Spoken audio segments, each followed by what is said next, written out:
My name is Seamus O'Malley. I am an old man now, my hands gnarled and my eyes clouded by the years, but I remember. I remember the cold that clings not to the air, but to the soul. I remember the whispers that curdle the silence and the shadows that dance where no light is cast. I was a banisher, you see, one of the few who walk the lonely path between the living and the dead, bound by an oath to protect the former from the lingering sorrows of the latter. I have seen things that would turn a stout man's heart to water, things that defy the tidy explanations of priests and scholars. But no tale sits heavier upon my spirit than that of Red Mac Wraith and Antea and Red. Theirs is a story that has become a cautionary whisper among our kind, a testament to love, loss, and a choice so terrible it could shatter the very foundations of our sacred vow. To understand their tragedy, you must first understand our purpose. We are not exorcists who cast out demons with prayer and holy water. Our work is more intimate, more sorrowful. We deal with ghosts, with spirits of the departed who remain tethered to the world of the living. This tether is never a happy one. It is forged from regret, from unfinished business, from a love so fierce it refuses to let go, or a hatred so venomous it seeks only to poison what remains. A ghost is an echo of a life, a wound left upon the world. They linger, and in their lingering, they draw sustenance from the living, causing what is known as a haunting. The air grows cold, objects move of their own accord, whispers echo in the dead of night. These are the telltale signs. Our oath is simple, yet absolute. We vow to defend the living from the dead and to bring peace to the wandering spirits, helping them ascend and find their way. There are two paths to this peace. The first and most merciful is to guide the spirit towards ascension, to help it resolve its ties and move on. The second, reserved for spirits twisted by rage or sorrow into malevolent specters, is to banish them by force. A terrible act, for it destroys the echo, obliterates what little remains of the soul. It is a choice we never make lightly. Antea and Red was one of the finest banishers I ever knew. She was a master of the unseen. Her knowledge of rituals and the ways of the ether was unparalleled.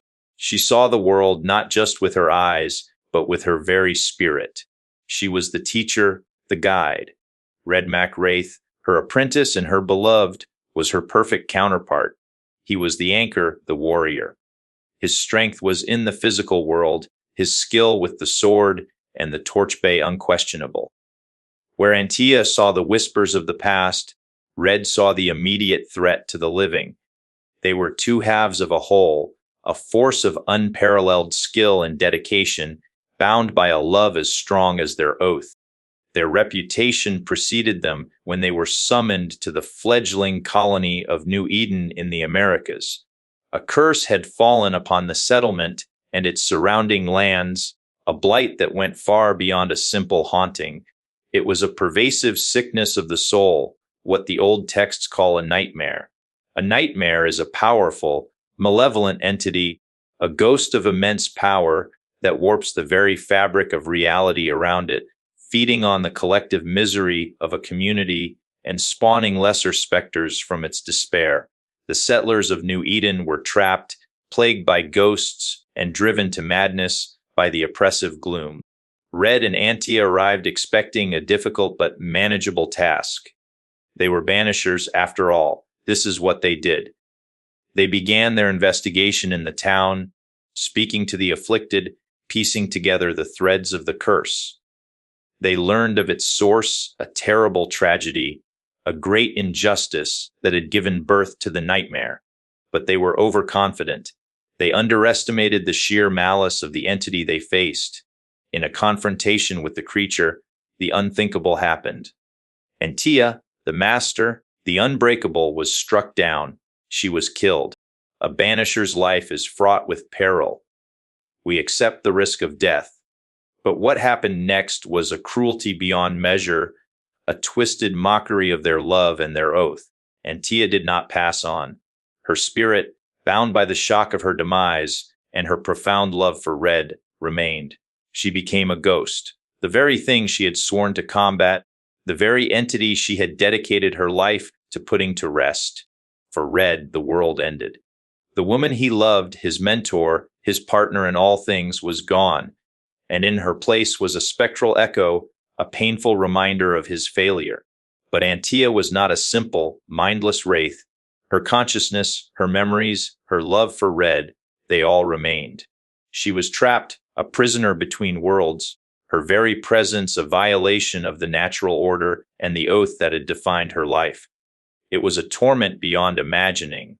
For Antea, to exist as a ghost was to live in a state of constant hunger, a gnawing need to draw warmth from the living. To be near Red was both her only comfort and her greatest agony, for her spectral nature threatened to drain the very life from him. Thus began their cursed journey, Red consumed by grief but driven by a desperate new purpose, and Antea, a ghost bound to him, her ethereal form a constant, shimmering presence at his side. They continued their work, but everything had changed. The oath that had once been their guiding star was now a source of unbearable conflict. How could they defend the living from the dead when one of them was dead? How could they preach ascension and banishment when Antea herself was a lingering spirit? Their investigations into the hauntings of New Eden became deeply, horribly personal. In every tormented spirit they encountered, they saw a reflection of their own plight. In every settler pleading for help, they felt the sting of their own hypocrisy. The curse on the land was now their curse. Each case they took forced them to confront the central, agonizing question that now lay between them. What was to become of Antea? The old ways, the Banisher's code offered only one answer. A ghost, no matter who it was in life, is a threat. It must be helped to ascend. Red knew this. In his heart, he knew his duty was to perform the ritual, to release Antea's spirit and let her find peace, even if it meant losing her forever. It would be his final act of love for her, the ultimate fulfillment of their shared oath. Antea, in her moments of clarity, knew this too. She was a banisher. She understood the law. She did not want to become a monster, a drain on the world she had sworn to protect. But another possibility began to whisper in the dark corners of Red's grief-stricken heart, a forbidden ritual, a dark promise. What if he didn't have to lose her? The curse that plagued New Eden was rooted in a great injustice that had tied the nightmare to the land. What if a great sacrifice could, in turn, be used to alter the rules? The idea took root to resurrect Antea, to bring her back to life truly and wholly. But such a thing would come at a cost, a terrible, bloody cost. To fuel such a powerful ritual would require a massive source of life essence. It would require the souls of the living. To bring Antea back, Red would have to break his oath in the most profound way imaginable.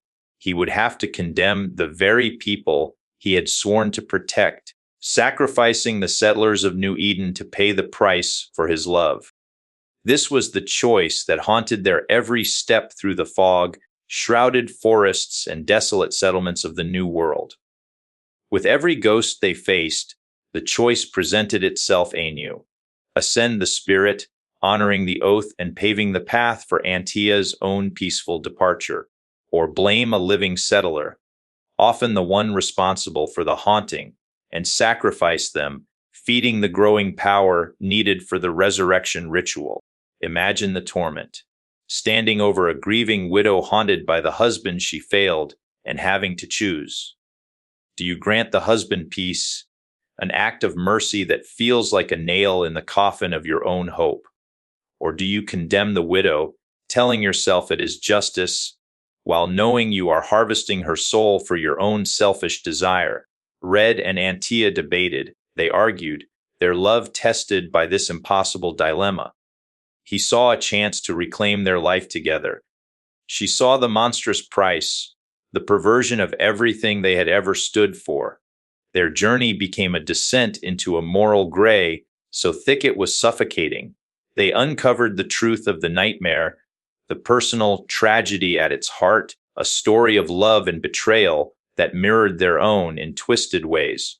They fought specters and wraiths, their combined skills making them more formidable than ever.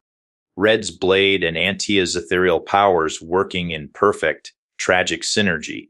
He could make her manifest, a ghostly warrior at his side. She could reveal the hidden secrets of the world to him. They were a perfect team, fighting for a future they could not agree upon. The fate of New Eden and their own souls rested on Red's final decision. Would he honor the memory of the woman he loved by upholding the oath they shared, letting her go in a final, selfless act of grace? Or would he defy death itself, sacrificing an entire community on the altar of his love, damning himself to become a monster just to hold her again? I do not know what choice he ultimately made. The reports that trickled back from the Americas were confused, fragmented. Some say New Eden was cleansed, its people saved by the sacrifice of a noble banisher. Others tell a darker tale of a settlement that simply vanished, swallowed by the forests, leaving behind only an eerie silence and whispers of a couple who walk the lands forever, one living, one dead, bound by a love that became its own curse. I choose to believe that Red honored his oath, that he found the strength to say goodbye. It is what Antea, the banisher I remember, would have wanted. But I am an old man, and perhaps I only believe it because the alternative is too terrible to contemplate.